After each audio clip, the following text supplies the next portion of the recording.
It's a pleasure to be with you, to be with my great friends here at Wycliffe College. It's a great honour for me, and I give you warm greetings from Australia, where the Vegemite is fresh and the kangaroo roam free.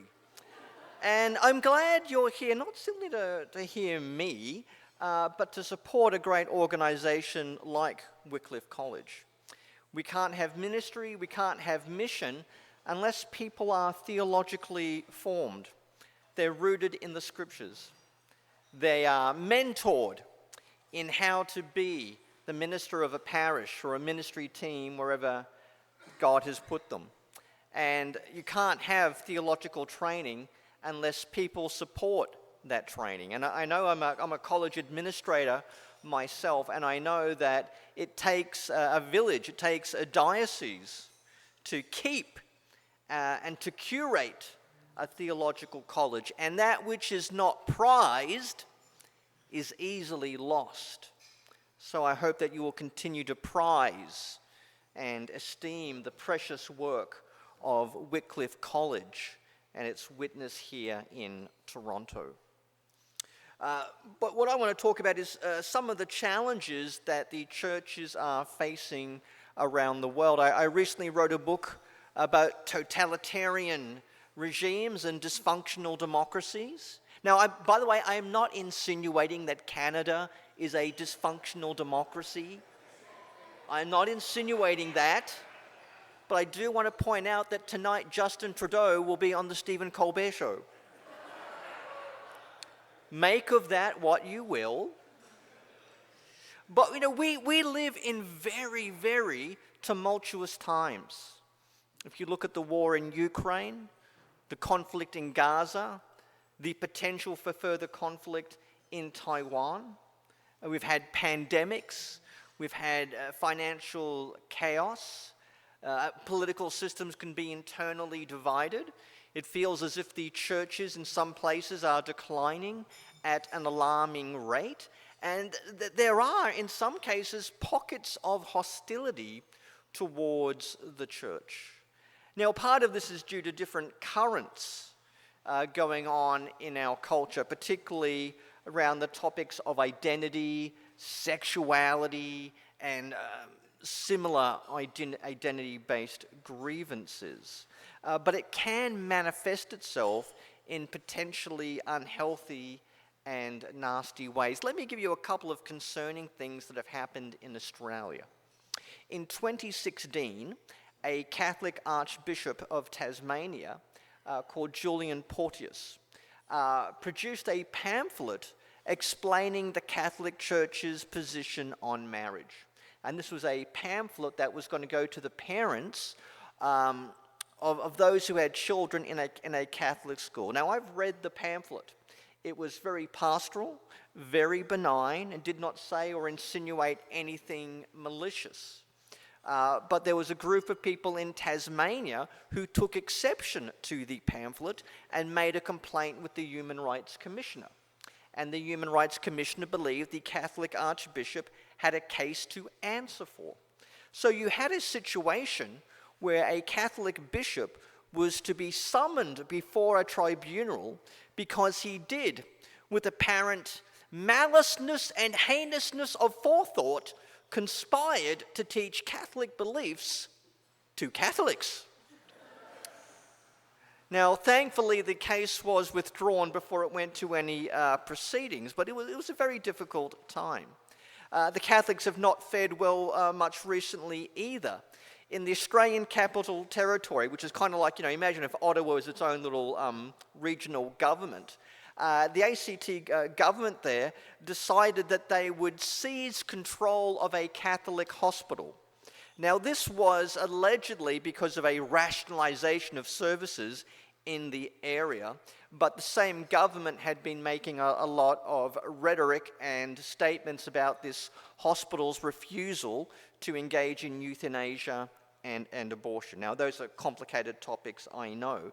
But because this Catholic hospital would refuse to kill on behalf of the state, they then seized control of the hospital. And there was a very alarming scene where on the Sunday, they took control on the Friday, and on the Sunday, paying workmen triple time, I imagine, they removed the cross from the top of the hospital, and it looked like a scene from something in China. And what it was even more concerning, the legislation that they rushed through said that the federal police were to use reasonable force if the Catholics should resist the seizure of the hospital. Ominous words indeed. Or closer to my home, I have a former student by the name of Andrew Thorburn. He was a very successful banker. He was the CEO of one of the largest banks in Australia, and he retired from that, and then he had the opportunity to become the CEO of his favorite football team. So I don't know if there's anyone here who works in business, but imagine that you finished in business and you are asked to be the CEO of the Maple Leafs, which I am led to believe is a sporting team of some variety. Apparently it's like boxing but more violent. That's from what I've seen. And so he accepted this job, but then the media discovered he was the chairman of a board of a church. That church was a conservative church, which somewhat conservative values, and this came out in the media. Now, a lot of these sermons that were noted from the church's website happened before he was even a member of this church. And he said publicly he did not necessarily agree with everything that the pastors said from the pulpit. Nonetheless, within 24 hours, he was given an ultimatum to resign from his church or to resign from his job. And because he would not resign from his job, he was forced to resign from his post. And it was quite, in many ways, a comical affair, because the chairman of the board who hired him was asked, like, when you did your interview, why didn't you ask him about his religious beliefs? And he said, well, we couldn't do that because it's illegal. But as soon as we found out, we acted. Which was kind of basically violating every employment law there is in the state and in the nation. And eventually the football club was forced to offer an apology to Mr. Thorburn, and there's been a reconciliation process between them. But you had a well-established businessman with a great career who was well known for being very tolerant and inclusive in the work environments he created, had his employment terminated because of his association with a church. That is sadly the day and the age that we live in. So we live in a complex world.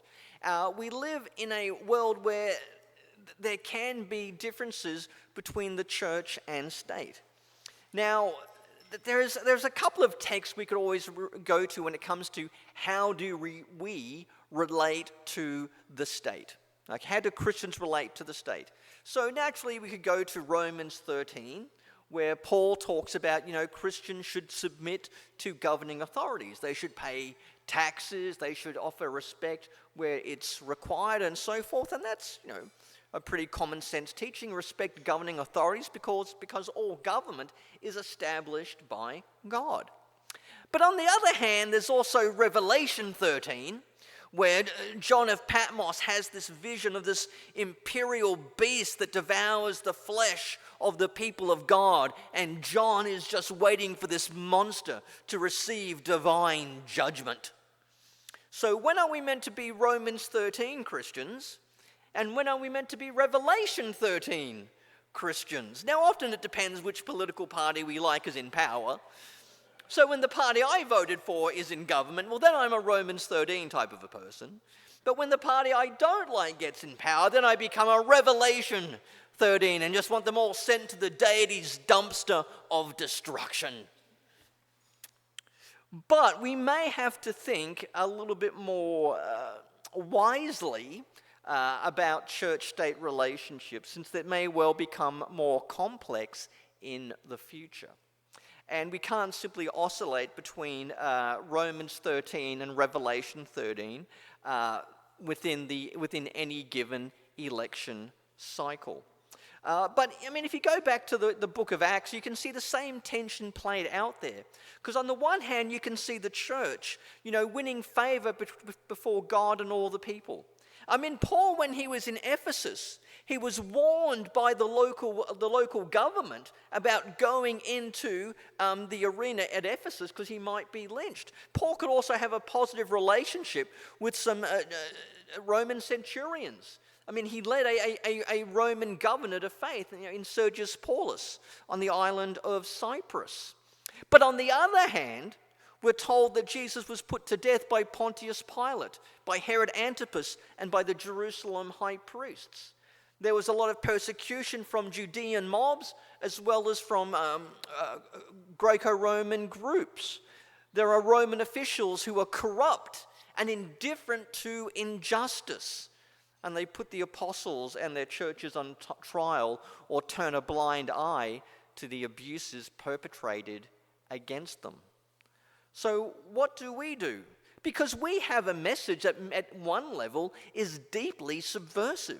We believe Jesus is King. Jesus is the ultimate Lord. And while we can offer respect to government as established for human good to bring order to society, which is far better than anarchy, there may sometimes come a limit to the type of obedience that Christians can offer to the state.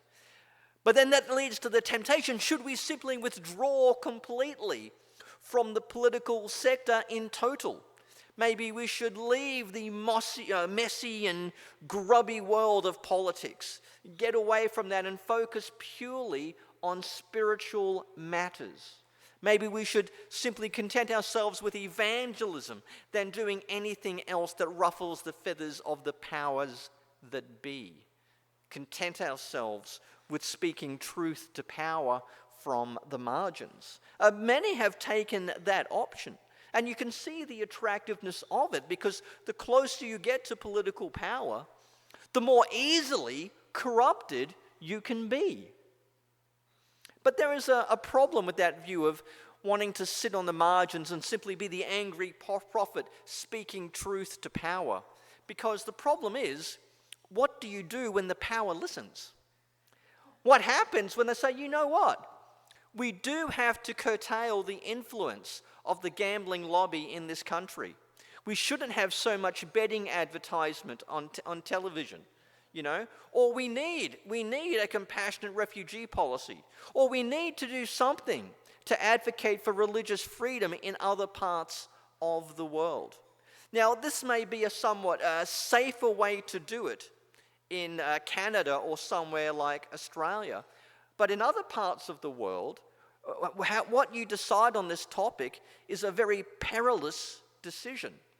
The churches in Hong Kong are debating amongst themselves. Should they try to just, live under the radar? The idea that basically survival is the best form of defiance. So just stick to spiritual things, just stay under the radar of the mainland government. But then there's others say, no, we have to be with the people, part of the democracy movement. We can't allow our human rights to be derogated in the way that they are being. Or consider as well the churches in Myanmar who are facing a lot of persecution there. I mean, when you think of Buddhists, you think of nice people, don't you? Like, the Dalai Lama, who's one with everything. Or someone like Richard Gere. Pretty woman Richard Gere, not Arbitage Richard Gere. Nice Richard Gere. But can you imagine Richard Gere bursting into a church with a machine gun and killing everyone? Because in Myanmar there is Buddhist nationalism. And it's horribly violent. And amongst the Myanmar people, Christianity is the majority religion amongst the minority people. In fact, I was speaking to a Myanmar Christian scholar by the name of David Mo, lovely guy, did his PhD at Asbury Seminary, now works at Yale in the Department of Southeastern Studies, and I was interviewing him about the situation of these ethnic minorities in Myanmar, and literally hours later, his brother had been murdered by the Myanmar police. He had tried to go around to other villages trying to recruit Christian teachers. So for us, we may have low levels of friction with how we relate to civic, local, federal government. But in some parts of the world, far more happens to be at stake. It is a matter of life and death. So we've got to think about how we can relate to the civic powers in a way that maintains our freedom to practice and promote our faith, and indeed defend the religious liberties of others as well, but at the same time finding ways we can constructively work with our rulers, whether you're living under a communist government, a military dictatorship, or a multicultural democracy. Along those lines, I believe there are some tools, some perspectives that may indeed help us to do this. One thing I've discovered, much to my surprise, is that secularism is actually a very helpful idea. Now, I've been in contexts where we assume that secularism is kind of the boogeyman, someone who's out to get you and to lay hold of you and hurt you and beat you up with a hockey stick or something terrible like that. Whereas in reality, secularism is a Christian invention. Now, we've got to differentiate between two types of secularism. There's what we might call procedural secularism, whereby the secularity of government provides a tool for people of all faith and none to live together in peace. It it stops both theocracy, which is a good thing. We don't want to replace the Prime Minister or the Governor General with a Dalai Lama, Pope, Ayatollah, or Chief Rabbi. So we don't want to have a theocracy. That's bad for religion, bad for the state. But at the same time, we don't want the state either to dictate what we can believe and practice in our faith. So secularism in that procedural sense can be a good thing. But there is the risk of a programmatic secularism where religion is treated as something that is toxic and is only permitted is begrudgingly tolerated. Okay? That is a more programmatic version of secularism. I think that type is the one we might be allergic to. But a procedural secularism is a very good thing. Now, I don't know about you, but people will say to me things like, well, Michael, Australia is a secular country. So why don't you keep your religion and your views to yourself and go back into the cave that you crawled out of? Okay, to put it mildly. Maybe you get similar language in Canada. Of course, no, Canadians are way too polite. They would never say such a thing. But I hear things like that. My response is always the same. I say Australia is not a secular country. It's a multicultural country with a secular government. Secularism is a tool to preserve the diversity of our country. Okay? And secularism was actually a Christian invention. Initially in the 12th century, it was proposed to enable the Catholic Church to stem free of local power of the various quarreling kings in Western Europe. But during the Reformation and the intervening years, people got kind of sick of killing each other over being Catholic and Protestant. And they said, we've got to find a way to live together that doesn't involve pitchforks or beheadings or anything like that. And so secularism was really created to protect a minority of Christians from a majority of Christians. So I have to say I do get very amused with all these Christian nationalists in America, who want to bring back Christian nationalism. And I feel like saying, well, as Anglicans, we practically invented it. Okay? You want more of that? I will come to your church. I will tie you to a chair and make you watch as I baptize your babies. I will force you to worship according to the Book of Common Prayer. 1662, the way the Lord intended. And you will offer prayers and take oaths to the King of England as God's anointed monarch on earth. I will give you Christian nationalism until you love it. But secularism was actually invented to prevent you from us Anglicans. And I'm starting to think it was probably, in some sense, a pretty good idea. Because I would be a horrible dictator. My college is recently appointing a new principal. And some people thought maybe I should apply for the role. And I said, I could never be the leader of my college. I could never even be a bishop. Because my leadership style is too biblical.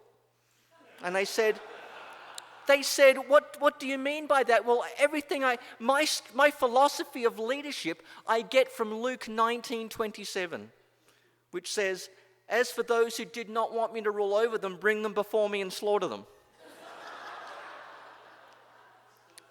So you don't want me, okay, as the dictator over your country. Okay, or your religion. So that's why, in a sense, separation of church and state can actually be a good thing. It prevents us from becoming a theocracy, and it means the government doesn't tell you how to do your religion. The other tool we have at our disposal to create a good society with good relations between church and state and between religious groups, be they Christian or non-Christian, is that of liberalism. Now, liberalism can be a whole bunch of things. I mean, there's like theological liberalism, there's libertarianism, but basically liberalism is premised on this, okay? The government recognizes the inalienable rights that all human beings have to be free. That means freedom of conscience, freedom of religion, freedom of speech, the freedom to petition and protest government. These liberal values did not grow in a vacuum. These ideas of civil liberties are actually rooted in the Christian tradition. They did not begin in the French Revolution. You know, when Robespierre was cutting off people's heads, he was not thinking, but you know what, on the other hand, maybe we should have some human rights. Just for something different, to spice it up, put a bit of garlic on that souffle, or something like that. No. A lot of those rights we have been burgeoning within the Christian tradition, and they fermented through the Reformation, the Renaissance, into the modern period, and eventually crystallized, if you like, in things like the UN Declaration on Human Rights, which is really a somewhat attempt to turn Christian theology of human rights into a more secular grammar. And you see this happening already in the United States and its founding. When Thomas Jefferson wrote his Declaration of Independence, he said, we hold these truths to be self-evident. But here's the problem. The idea that all human beings are created equal is not actually self-evident. It wasn't self-evident to the Mongols. It wasn't self-evident to the Romans, to the Greeks, the Ashanti of Africa, the Maori of New Zealand, or to any other people group in the world. It's only self-evident to people who have been rooted in the Christian tradition. And even then, that the language of self-evident was trying to express theological language in a secular idiom. But even that was rooted in the Christian tradition. That language of self-evident rights came from John Locke. John Locke got it from the Anglican divine Richard Hooker. Richard Hooker got it from the law code of Justinian, and the law code of Justinian, which was a bunch of lawyers working together, largely cooperatively, and got it from the Gospel of Matthew. So even the secular idioms are rooted in the Christian tradition. And liberalism is premised on the idea that people have the right to be different without fear of reprisal. Tom Holland argues that a lot of our culture wars, the things we argue about, they're basically in-house Christian debates, but only one side of the debate is aware that they're arguing in Christian currency. Okay? But we're all engaged in in-house Christian discussions, okay, about human value, trying to articulate different competing visions of the good. But the things that we regard as good have largely been worked out or drawn from the Christian tradition. One of the reasons I feel like we have to defend liberal democracy in an age of ascending autocracies and totalitarian terror is it represents one of the best modes of human government. Certainly not perfect.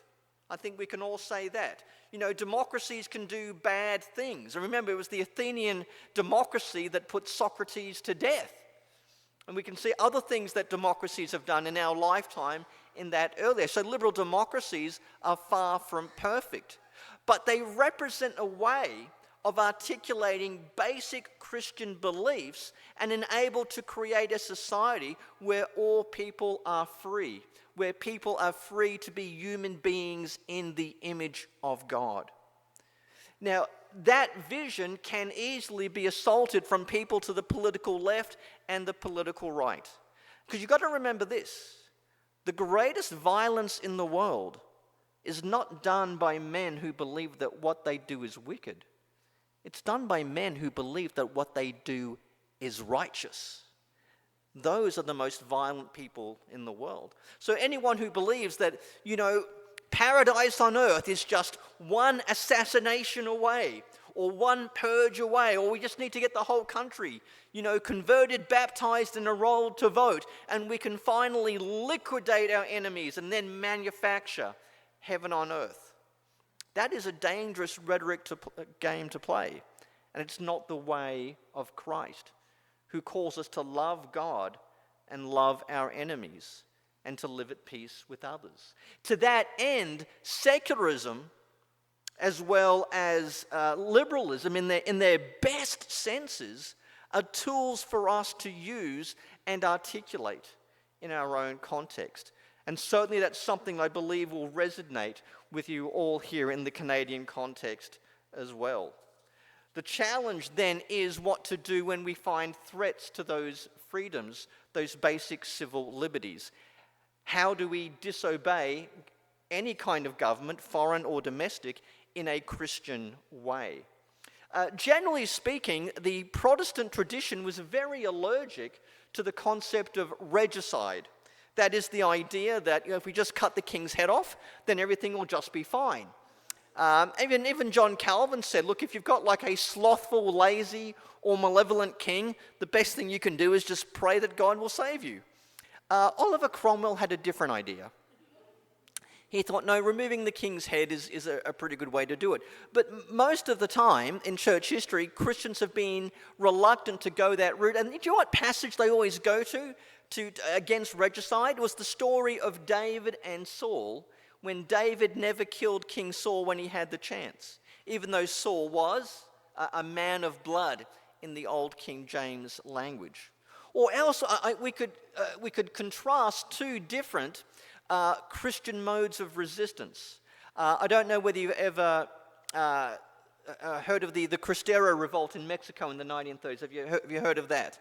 In the 1930s, there was a very left-wing government in Mexico that tried to eliminate the Catholic Church from Mexico. If you want to read a good novel about that, read Graham Greene's The Power and the Glory. It is a fantastic read. And the Cristeros were a bunch of Catholic peasants who decided to fight back with armed resistance against the federal troops. They were partially successful, and eventually there was a truce agreed upon, and the persecution of Catholics stopped. But there have been other movements that did not use violence that were far more successful. The work of John Paul II in helping bring down communism in Eastern Europe. John Paul, far as I'm aware, had no tanks, no army, no machine guns. And yet, he was part of a movement that brought freedom to the peoples of Eastern Europe. Those are more likely to be the modes of resistance that tend to be more successful when we come to doing things. The challenge for us today is to think, what does it mean to love God and love our neighbor in a country of all faiths and none, where people may not necessarily speak highly of you, but nonetheless, it is our duty sometimes to say to the powers that be, we must obey God rather than men. And then, my dear friends, I will end my talk. Thank you very much.